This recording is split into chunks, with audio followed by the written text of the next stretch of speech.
अस्सलाम वालेकुम। आप लोगों से दरख्वास्त है कि इस वीडियो को लाइक कीजिए और शेयर कीजिए।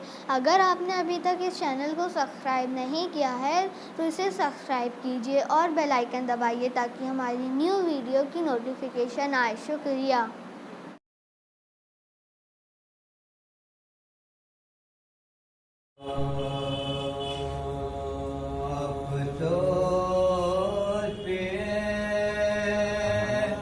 जुल्म के बानी पानी अफसोस पिए जुल्म के बानी पानी आए न फातिमा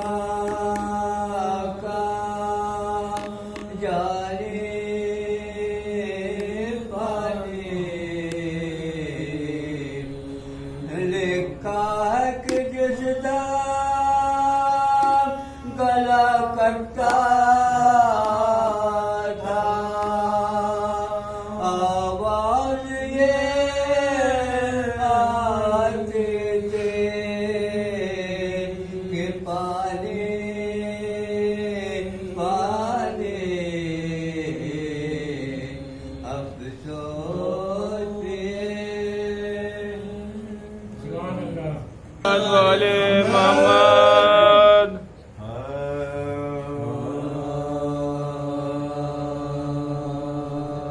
मौजज़न प्यास थी होठों पे समंदर की तरह मौजज़न प्यास थी होठों पे समंदर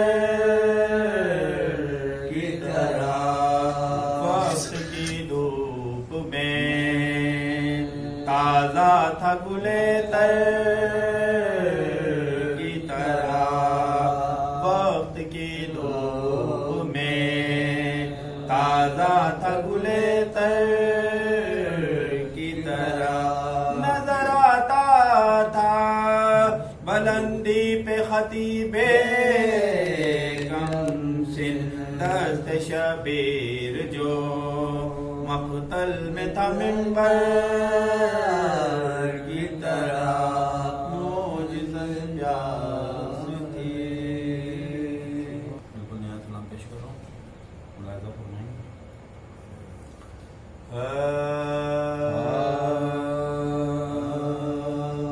मैं सबकी ज़ुबान जो नहीं रखते हैं दहन सबकी ज़ुबान जो नहीं रखते हैं दहन में शोहरत उन्हें हासिल नहीं हक़ गोई सबकी ज़ुबान जो नहीं रखते हैं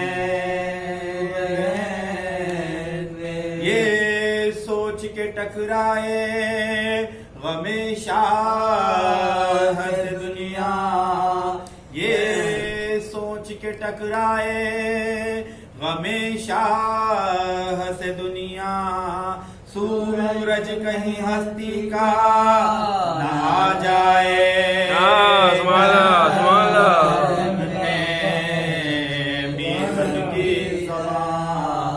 जो नहीं रखते मातम शह मजलूम का होता है शबो रोज मातम शह मजलूम का होता है शबो रोज आबादी में वीराने में गुलजार में मन सबकी ज़ुबान जो नहीं रखते हैं दहन में इतने ही अज़ादार हैं सरवर के ज़मीं पर, उतने ही अज़ादार हैं सरवर के ज़मीं पर। तादाद सितारों की जो है चरख़े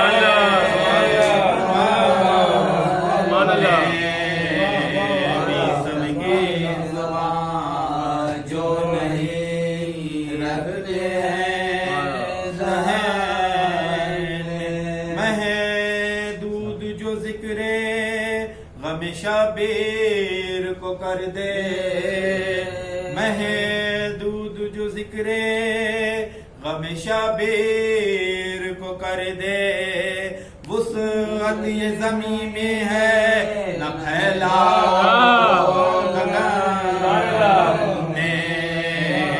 मिशन की ज़बान जो नहीं रखते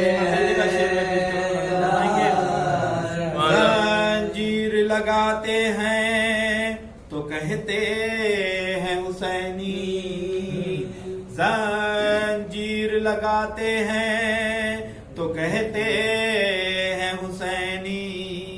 बहता है तो बढ़ता है लहू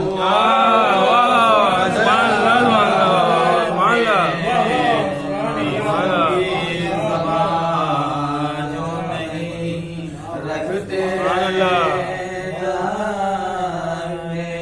सूखे हुए होठों पे लिए तेरे तबस्सुम, सूखे हुए होठों पे लिए तेरे तबस्सुम। झूले से चला आया है बेशीर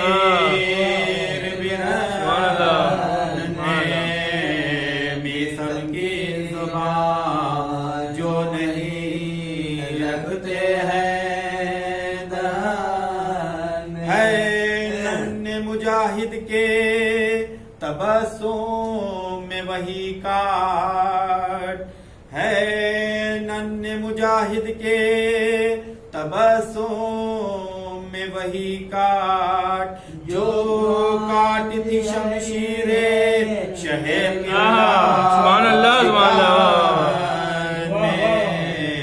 मिशन की ज़बान जो नहीं रखते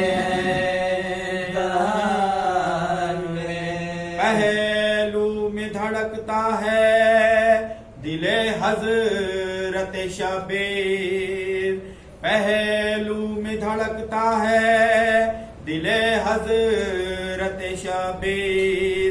है दर की ज़बान है अली असगर के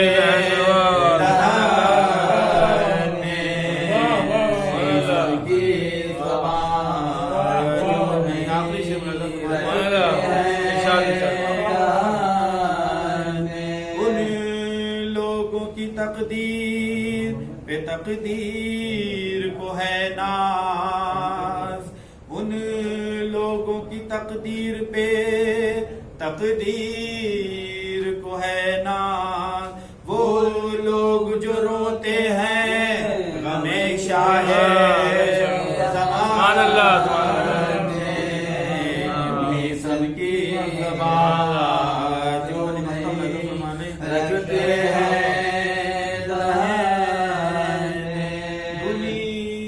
से नसीम उठे तो ऐ चाहने वालों, दुनिया से नसीम उठे तो ऐ चाहने वालों। बस खाक शिफा थोड़ी सी रख देना,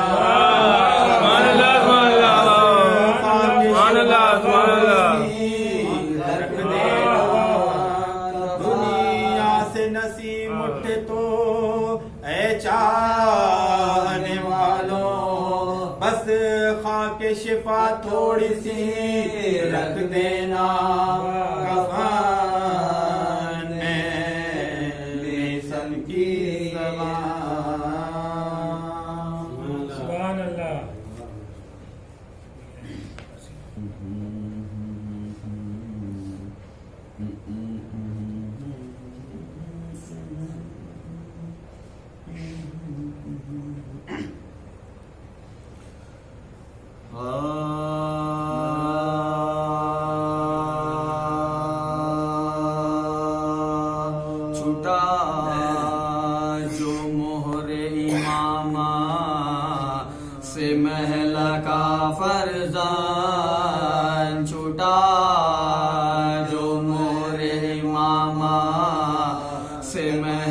का फरजान बदन का जोर ज़ईफ़ी का आसरा बेदर कराहते जामा का लाडला फरजान ज़मीं पे गिर के कहा ए दिलरुबा फरजान ज़मीं पे गिर के कहा ए दिलरुबा जिगर पे बरछी का फल खा के मर गए अकबा हमें ज़ईफ़ी में बर्बाद कर गए अकबा हमें ज़ईफ़ी में बर्बाद कर गए अकबर लुटा गए मेरी 18 साल की दौलत हुए जो ब्याह के काबिल तो कर गए और नजर से छुप गई है वो चांद सी सूरत वो दाग़े हुस्न जवानी वो शान वो शौका वो दाग़े हुस्न जवानी वो शान वो शौका और नासरा है किसी का नाब सहारा है जवान बेटे के मरने ने हमको मारा है जवान बेटे के मरने ने हमको मारा अरे हमारी जिस्त का दुनिया में अब मजा न रहा जवान पे सर का बुढ़ापे में आसरा अरे कभी था जिससे कलेजा वो दिलरुबा न रहा नजर में नूर था जिससे वो मैला का न रहा नजर में नूर था जिससे वो मैला का न रहा अरे खुदा पे खूब है रोशन जो हाल मेरा किधर को जाऊं कि चारों तरफ अंधेरा है किधर को जाऊं कि चारों तरफ अंधेरा तबाह करके पेदर को चले गए अकबर हमें ज़ईद न खिदमत को ले गए और बगैर फूले फले खल्क से गए अकबर हमारी लाश को मिट्टी न ले गए अकबर हमारी लाश को मिट्टी न दे गए सर पे सर का दा कलेजे को तोड़ देता है कोई भी बात को जंगा में छोड़ सर का दा कलेजे को तोड़ देता है कोई भी बात को जंगा में छोड़ देता है छुटा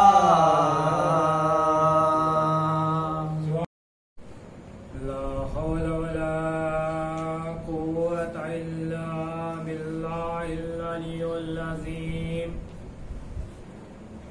हस्बुनल्लाह व निअमल वकील निअमल मौला व निअमन नसीर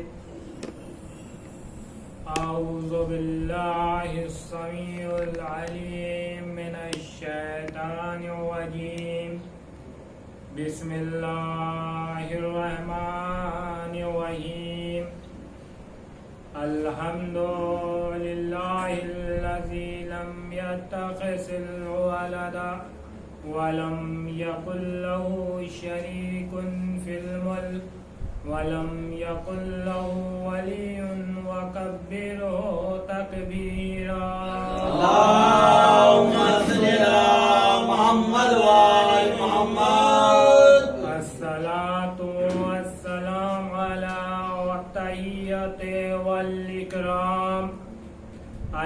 रसूलिल नबिय्यिल उम्मिय्यिल्लज़ी अरसलहु बिल हक़्क़ि बशीरन व नज़ीरा व दाइन इलल्लाहि सिराजम मुनीरा सय्यदना व मौलाना बिल क़ासिम मुहम्मद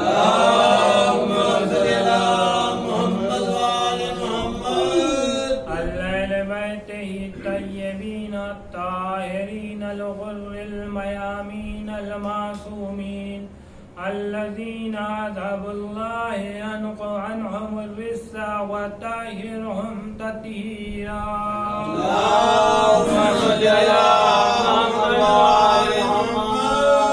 अम्मा बाद फ़क़द क़ाल अल्लाहु तआला फ़िल क़ुरानिल करीम बिस्मिल्लाहिर्रहमानिर्रहीम वमा खलक़तुल जिन्ना वल इंसा इल्ला लियअबुदून। सलवात पढ़िए अल्लाहुम्मा सल्लि अला मुहम्मद व आले मुहम्मद। आप हज़रात से गुजारिश है कि एक मरतबा सूरह अलम और 3 मरतबा सूरह इखलास की तलावत करके शुरू आखिर में दुरूद का सहारा देके मरहूम सैयद हसन अब्बास इब्ने सैयद गुलाम मुस्तफ़ा और मरहूम गुलाम मुस्तफ़ा इब्ने सैयद इलाही बख्श मरहूम की रूह को इरशाद करें। अल्लाहुम्मा सल्लि अला मुहम्मद व आले मुहम्मद, अल्लाहुम्मा सल्लि अला मुहम्मद व आले मुहम्मद, अल्लाहुम्मा सल्लि अला मुहम्मद।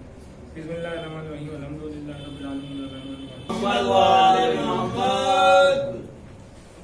मुसलसल इसी आयत पे गुफ्तगू चल रही है जिसमें खुदाए करीम वो पूरे जहां का खल्क करने वाला, वो जो रहमान है, रहीम है, वो जो हम सबको हमसे ज़्यादा जानने वाला है और हम सबको हमसे ज़्यादा चाहने वाला है। हमसे ज़्यादा का मतलब इंसान, आज का इंसान अगर किसी को सबसे ज्यादा चाहता है, मोहब्बत करता है तो वो अपने आप से।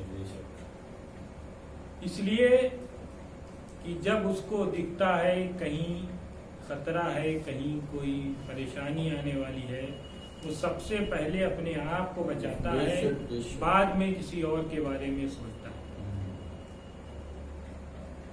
तो हमें जितना हम अपने आप को चाहते हैं उससे ज्यादा, कहीं ज्यादा खुदा बंदे आलम हमको चाहता है।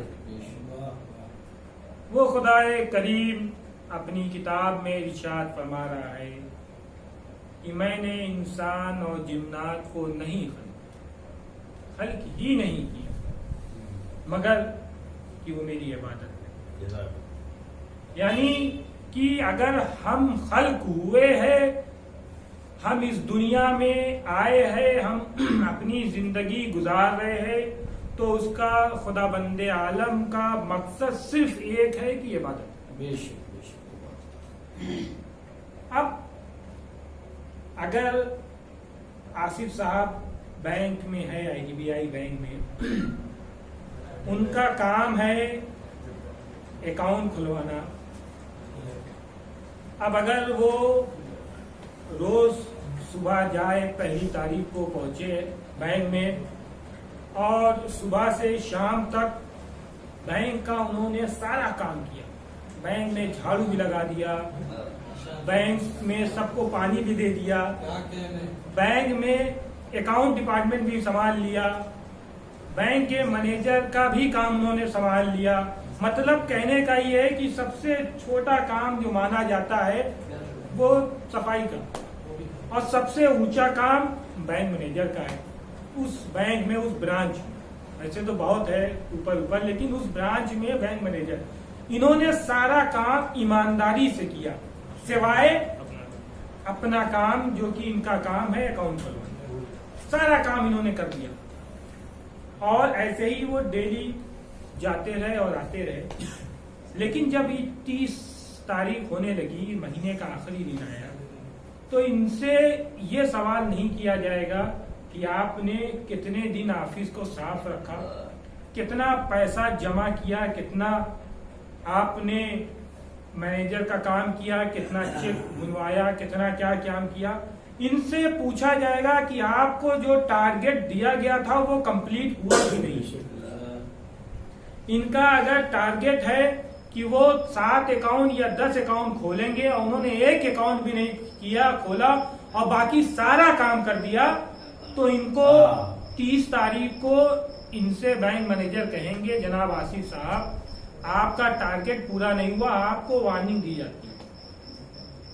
अगले महीने उन्होंने फिर गए, फिर इन्होंने अकाउंट एक भी नहीं खोला, लेकिन बहुत शिद्दत से, बहुत ईमानदारी से बैंक का हर काम किया। इनसे बैंक के सारे अफसर से लेके नीचे तक सब खुश है। लेकिन 30 तारीख को फिर इनके बॉस इनसे बैंक मैनेजर, अब की बार ऊपर से भी हो सकता है जीएम का भी लेटर आ जाए कि भाई आपने जो आदमी रखा है अकाउंट खोलवाने के लिए उसका टारगेट पूरा नहीं हुआ, ये दूसरा महीना है। दूसरे महीने इनको फिर वार्निंग दी जाएगी। अब अगर इन्होंने तीसरे महीने भी यही काम को अंजाम दिया कि इन्होंने बैंक का सारा काम किया सिवाय अपने काम को, तो अब जो 30 तारीख आएगी या 31 तारीख आएगी उसमें इनको रिजाइन लेटर दे दिया जाएगा, इनको देना पड़ेगा और इनको बैंक से रुखसती मिल जाएगी। क्यों? क्योंकि इन्होंने बैंक का सारा काम किया सिवाय अपने टारगेट को पूरा करना। इसलिए कि आज हर डिपार्टमेंट में टारगेट मिल रहे हैं और अगर आप टारगेट नहीं पूरा कर रहे हैं तो आप समझिए रेड लाइन पे है। हम लोग को भी टारगेट मिलता है, सरकारी नौकरी है फिर भी टारगेट मिलता है कि आपको ये काम करना है और नहीं करेंगे तो लेटर भी मिल जाता है, वार्निंग लेटर, अगले महीने मेहनत करके पूरा करना हो। तो कहने का मकसद ये है कि आसिफ साहब ने आईडीबीआई बैंक के सारे काम किए सिवाय अपने टारगेट पूरा करने के। तो 1 महीने 2 महीने बैंक मैनेजर इनको बहुत चाहेगा कि इन्होंने बहुत काम किया, 2 महीने तक इनको टिका लेगा, तीसरे महीने इनको ऊपर से लेटर आ जाएगा कि इनको निकाल दिया जाए। तो ये एक दुनिया का एक छोटे से शहर के एक छोटे से बैंक के एक छोटी सी ब्रांच, उस ब्रांच के एक आदमी, एक एम्प्लॉई को अगर रखा गया है तो उसका अगर मकसद है कि उसको अपना टारगेट पूरा करना, अकाउंट खुलवाना है, लेकिन अगर उसने वो टारगेट पूरा नहीं किया तो उसको उसकी सजा मिलेगी। तो सोचिए, खुदा बंदे आलम ने आपको इबादत के लिए खल किया है और वो आपको 1, 2, 3 नहीं बल्कि महीने नहीं साल आपको अपने जो दुनिया की पैदा की हुई हवा है, ऑक्सीजन है, पानी है, बारिश है, धूप है, दुनिया की जितनी भी सहूलत उसको मिल रही है। वो जो अपना टारगेट पूरा कर रहा है उतनी ही आपको सहूलत खुदा बंदे आलम दे रहा है, जबकि आप अपना टारगेट पूरा नहीं कर रहे हैं। ये दुनिया था जिसने 1 महीना 2 महीना आपको चांस दिया, तीसरे महीने आपको उस टारगेट न पूरा करने पे आपको उस ऑफिस से निकाल दिया गया, लेकिन खुदा बंदे आलम ने आपको शुरू के 15 साल दे। बहुत अच्छी बात, 15 साल लड़कों को, 9 साल लड़कियों को दे दी, या कुछ और भी उसमें शरायत है जो कि आपको जानना चाहिए, मेंबर से नहीं बता सकते।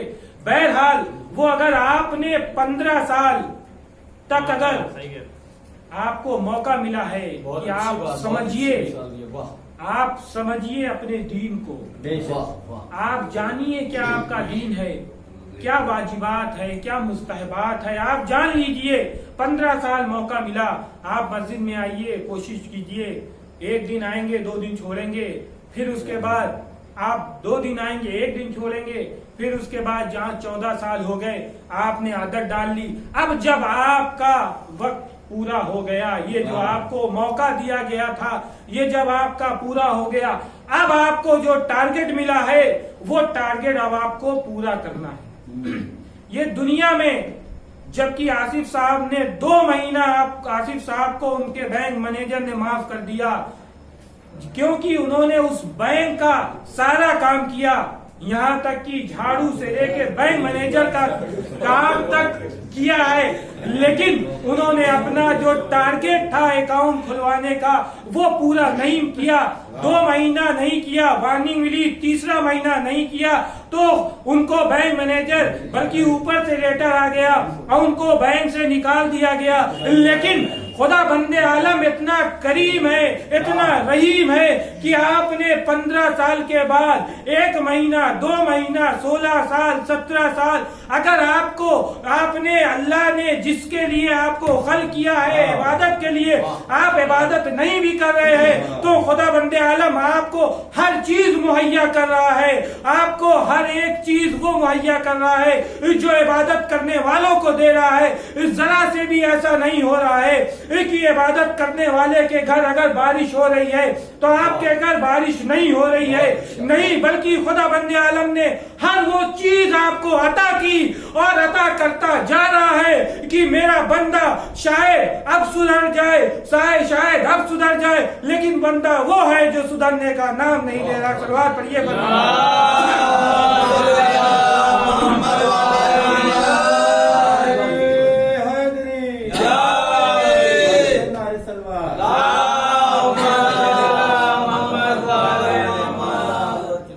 बस 25-30 मिनट पढ़ना है, 10 मिनट हो गया है और लोग कहते हैं कि बात होती है 25-30 मिनट की, पड़ जाती है 35-40 मिंबर से बैठ के गलत बात करते हैं, झूठ बोलते हैं। तो ऐसी बात नहीं है कि जो है वादा कोई आदमी करता है कि 30 मिनट में उतर जाएंगे, बात करता है मौजू आ गई तो थोड़ा से बढ़ जाता है, इसलिए कि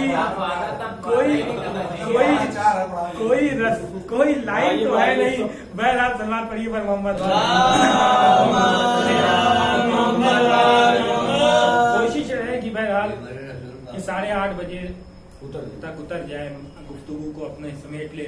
बहरहाल कहने का मकसद ये है कि खुदा बंदे आलम इतना हमको चाहता है, इतना ज्यादा अपने बंदे से मोहब्बत करता है कि उसने पहले दिन ही कह दिया कि मैंने जिन्नातों और इंसानों को नहीं खल किया, लेकिन कि वो मेरी इबादत करें। कि जब इबादत के लिए खल किया है और हम वो बंदे हैं कि जो खुदा बंदे आलम की इबादत से भागते हुए नजर आते, मुस्तहबात छोड़ दीजिए, वाजिबात कितनी अमल करते हैं ये हम अपने आप को ज्यादा बेहतर जानते हैं।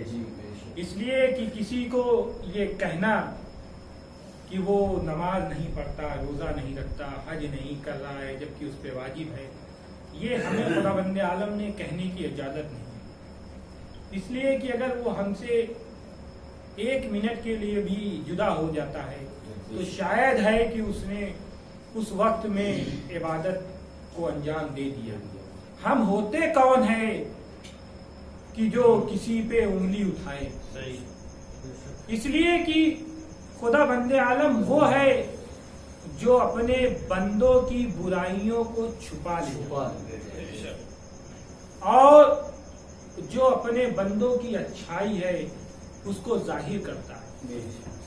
चाहे बंदा छुपाए कितना भी, लेकिन अगर उसने खुदा बंदे आलम के लिए काम अंजाम दिया है तो खुदा बंदे आलम वो है जो उसको खुद दिखा देता है। लेकिन अगर हमने दिखाने के लिए किया है कि मस्जिद में एक फ्रिज रख दी और चाहा कि हमारे आसिफ भाई लखनऊ से आए हैं तो उनको पता चले कि ये फ्रिज हमने दिया है, तो अब हम बार बार उसको खोल रहे हैं, बंद कर रहे हैं, सफाई कर रहे हैं। आसिफ भाई से कहा कि पानी पी लीजिए, आसिफ भाई देखिए पानी बहुत अच्छा है, इसका पानी बहुत, अरे पानी क्या है, पानी तो पानी है, लेकिन दिखा रहे हैं कि आसिफ भाई पूछ रहे अरे भाई फ्रिज किसने दिया, तो हम कह अरे बताना नहीं चाहते थे लेकिन अब आप पूछ रहे हैं तो बता दे रहे हैं कि फ्रिज मेरी तरफ से है। तो ये खुदा बंदे आलम के लिए ये कार्य खैर नहीं, ये कार्य खैर हमने किया वो पब्लिक के लिए किया, वो आसिफ भाई के लिए।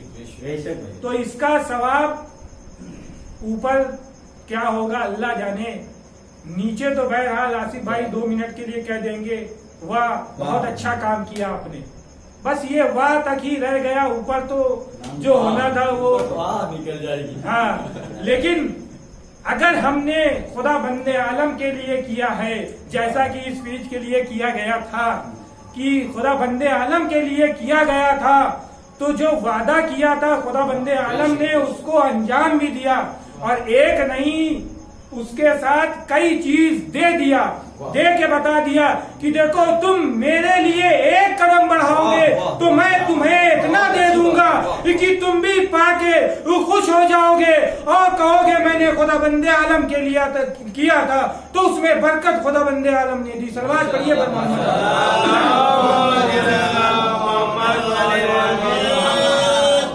इसलिए कि आप ये खुदा बंदे आलम के लिए आपने काम को अंजाम दिया है, इसलिए कि एक मर्तबा एक शख्स है, सलावत पढ़ी पर मोहम्मद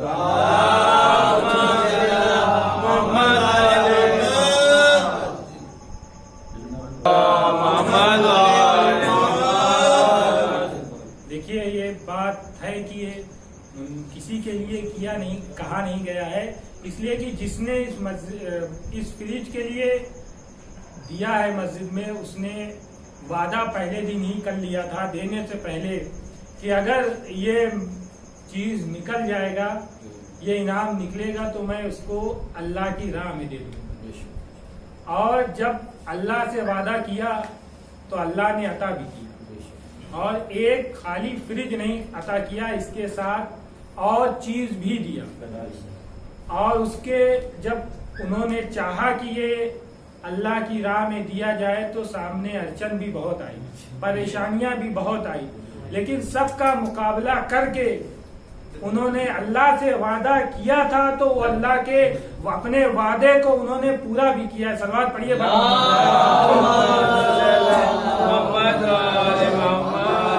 इसलिए कि जब कोई चीज खुदा के लिए किया जाता है तो खुदा उसमें बरकत भी देता है और साथ भी देता है, और जितना आपने सोचा है उससे ज्यादा बरकत देता है।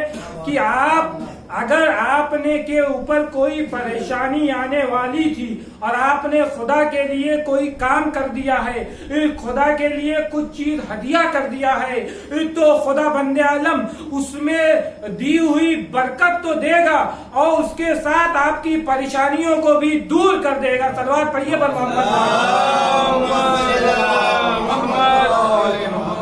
एक मर्तबा एक शख्स रात में सोता है तो उसको ख्वाब में एक फरिश्ता आता है और आने के बाद उससे कहते हैं कि तुम्हारी जिंदगी, अब से तुम्हारी जिंदगी का 2 पार्ट, एक पार्ट जो बहुत अमीरी का गुजरेगा, जिसमें तुम इतने पैसे आएंगे कि तुम पैसे खर्च नहीं कर पाओगे और जितना खर्च करोगे उतनी बरकत होगी। लेकिन दूसरा जो जिंदगी का पार्ट होगा वो बहुत तंगी का है, बहुत परेशान रहोगे, तुम्हारे पास पैसे नहीं रहेंगे, बहुत परेशानियों मुसीबत की जिंदगी गुजारोगे।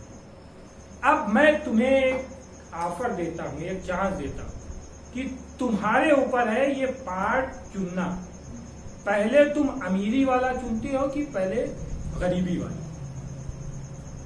जाहिर सी बात है, अब अगर तुम्हारी 30 साल की जिंदगी बची है तो 15 साल अमीरी, 15 साल गरीबी।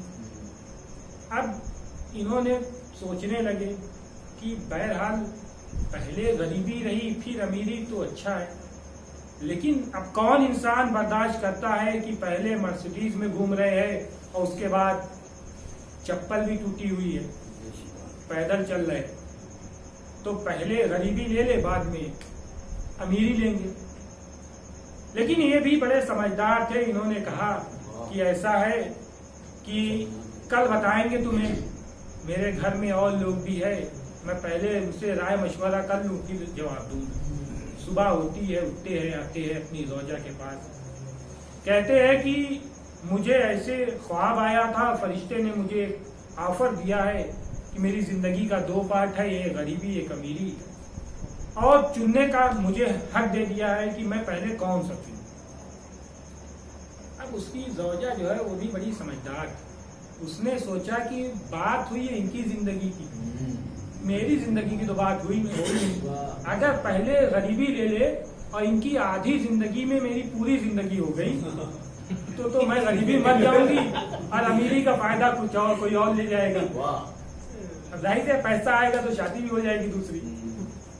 लड़कों से इन्होंने कहा तो लड़के तो चाहते हैं कि आज ही मिल जाए, सब खर्चा कर डाले। कल किसने देखा है अब्बा जिंदगी गरीबी की करेंगे, हम पैसा इकट्ठा करेंगे तो हमारी जिंदगी तो अच्छे से गुजर सकती है। तो सब ने मीटिंग में फैसला ये हुआ कि पहले अमीरी ले लिया जाए, बाद में किसने देखा। अब ये रात में आए सोए, फिर फरिश्ते आए, उन्हें फरिश्ते ने कहा भाई क्या चुना तुमने। उन्होंने कहा देखिए घर वालों से बात हुई, पहले अमीरी चुन लेते हैं बाद में गरीबी रहती। तो इन्होंने कहा ठीक है जाओ, कल से तुम अमीरी की जिंदगी गुजारोगे। अब इनका बिजनेस था, अब ये पट्टी बेचने लगे, उसमें प्रॉफिट होने लगे ज्यादा से ज्यादा। अब एक से एक, अब जिसमें हाथ लगा रहे सोना बन जा रहा है।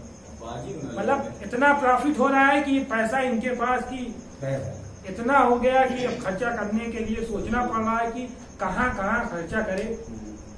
कुछ दिन तो ऐसे चला, इन्होंने बस अपना घर सब कुछ बना लिया है, इससे जिंदगी गुजरने लगी।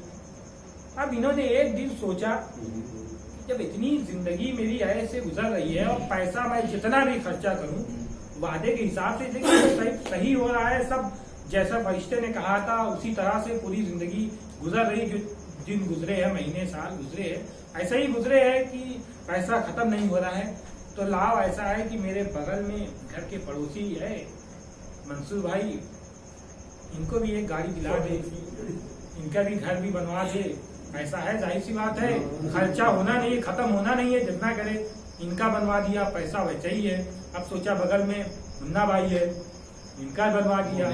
अगर अगल बगल में अपने जितने पड़ोसी अड़ोसी थे सबकी मुश्किलों को हल करते गए।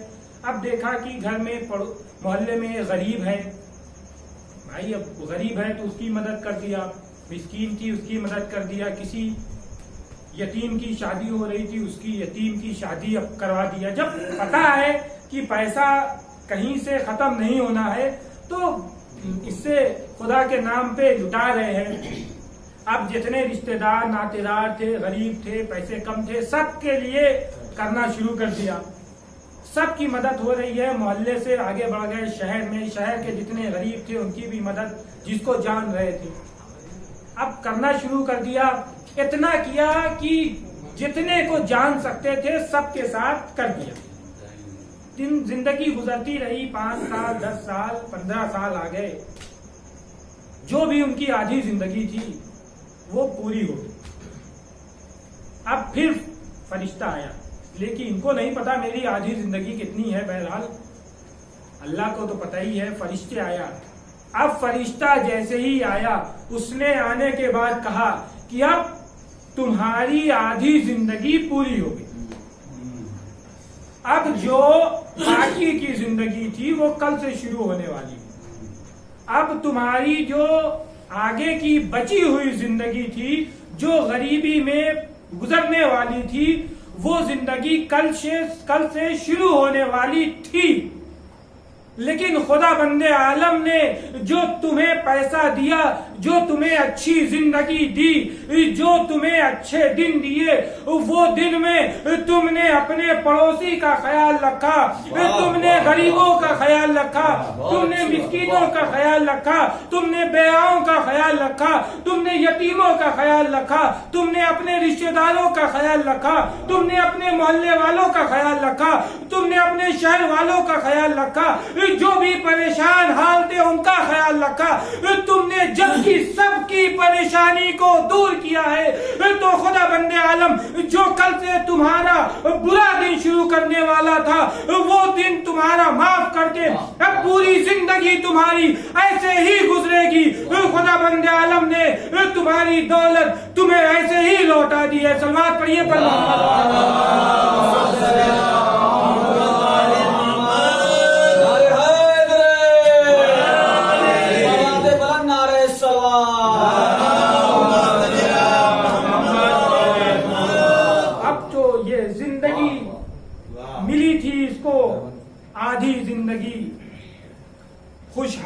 जिंदगी जिसके लिए वो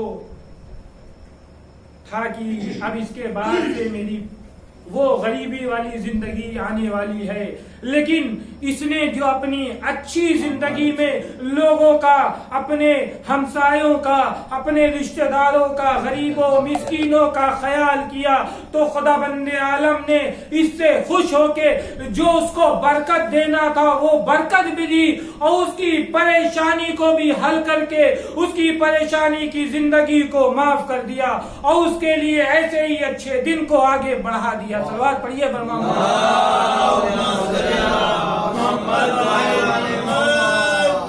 इसलिए कि खुदा के लिए जो भी काम किया जाएगा तो खुदा बंदे आलम उसका अज्र देता है और उस इंसान का साथ भी देता है, क्योंकि इसने खुदा बंदे आलम के लिए वो काम को अंजाम दिया था, न कि अपने जानने वालों को दुनिया के दिखाने के लिए उसने काम को अंजाम दिया था।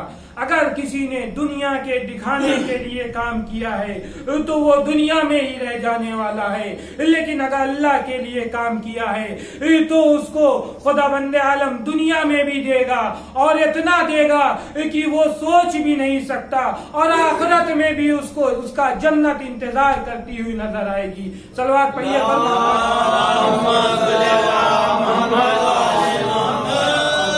ऐसे ही लोग दिखे, कहाँ दिखे? करबला के मैदान में, कि जिन्होंने जो काम किया खुदा के लिए किया, जो भी काम अंजाम दिया वो इमाम हुसैन के लिए, खुदा बंदे आलम के लिए काम को अंजाम दिया। यही तो वजह थी कि जब शबे आशूर इमाम हुसैन अलैहिस्सलाम ने सबका इम्तिहान ले लिया, चिराग बुझा के जला दिया, फिर भी कोई असहाब वहां से हिला नहीं, गया नहीं। अब इमाम हुसैन अलैहिस्सलाम ने एक एक को करबला, एक एक को जन्नत में उसका मुकाम दिखाया। हुर देखो जन्नत में तुम यहाँ रहोगे, हबीब देखो तुम यहाँ रहोगे, वहब देखो तुम यहाँ रहोगे, ज़ोरकैन देखो तुम यहाँ रहोगे। इस सबको जब जन्नत में मुकाम दिखा दिया और दिखाने के बाद इमाम हुसैन ने इबादत में मशगूल हो गए। अगर ये दुनिया के लिए असहाब इकट्ठा हुए होते तो सबको जन्नत मिल चुकी थी, अब वो जा सकते थे, लेकिन कोई ऐसा असहाब नहीं था जिसने मौत से कदम को पीछे हटाया हो। जब सुबह आशूर आई तब सब जितने असहाब थे सब एक दूसरे पे शफकत हासिल करना चाहते थे कि मुझे पहले जंग की इजाजत मिल जाए। हाँ, यही तो वजह थी कि जब हुर आया है तो उसने सबसे पहले अपने बेटे के लिए इजाजत मांगी, और जैसे ही उसको इजाजत मिली उसने अपने बेटे को जंग के लिए भेजा है, और उनका बेटा आया। अरे उसने वो जंग की, अरे कहा था जंग करता कि एक मर्तबा जमीन पे तशरीफ लाया और आने के बाद आवाज लगाई अपने बाप को।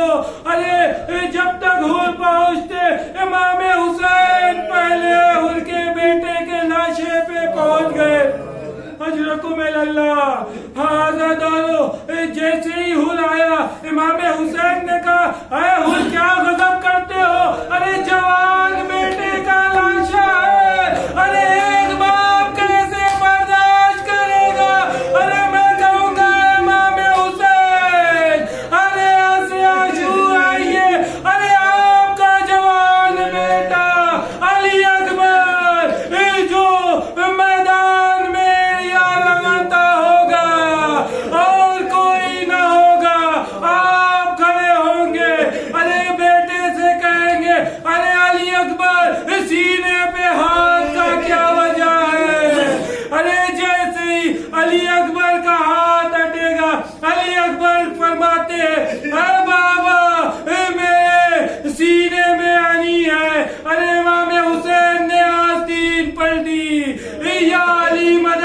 कि अरे जैसे ही अली को बाहर निकाला, अरे जिगर भी निकल गया, खून का फव्वारा निकला, अली अकबर इस दुनिया से रुखसत हो गए। इन्ना लिल्लाहि व इन्ना इलैहि राजिऊन। रज़न बक़ज़ाए तस्लीमन लिअमर। आप हज़रात से गुजारिश की है मरतबा सूरह और 3 मरतबा सूरह इखलास की तिलावत करके मरहूम हसन अब्बास इब्ने गुलाम मुस्तफ़ा और सैयद गुलाम मुस्तफ़ा इब्ने सैयद इलाही बख्श मरहूम की रूह को इसाद के ये आमू को बताना, प्यासी है सकीना ऐ बाद सबा ये आमू को बताना, प्यासी है सकीना ऐ बाद सबा जाके ये आमू को बताना, प्यासी है सकीना ऐ बाद सबा जाके ये आमू को बताना, प्यासी है सकीना। याद आए सकीना तो चचा लौट के आना, प्यासी है सकीना ऐ बाद सबा जाके ये आमू को बताना, प्यासी है सकीना। इस छोटे से सिन में ये सितम मैंने उठाए, अल्लाह किसी को न यतीम ऐसा बनाए, खुद अपने लहू में कोई बच्ची न नहाए। मैं तुमको बुलाती रही तुम भी तो न आए, मैं बन गई बात असर लई नौ का निशाना, प्यासी है सकीना है बाद सबा जाके ये आमू को बताना, प्यासी है सकीना। हर लौट के जाके है हर एक शाम परिंदे, किस्मत में लिखे हैं मेरे जिंदा के अंधेरे, कब तक मैं जीऊंगी यूं ही अश्कों के सहारे, लगता है कि मर जाऊंगी अब दूर वतन से, होगा ना माया सर मुझे घर लौट के जाना, प्यासी है सकीना बाद सबा जाके ये आमू को बताना, प्यासी है सकीना। पानी की तलब मुझको खिलाती रही ठोकर, कहता था नहीं दूंगा मैं पोतों को पिला कर, जब शिमरे लही कर चुका सहराब ये लश्कर,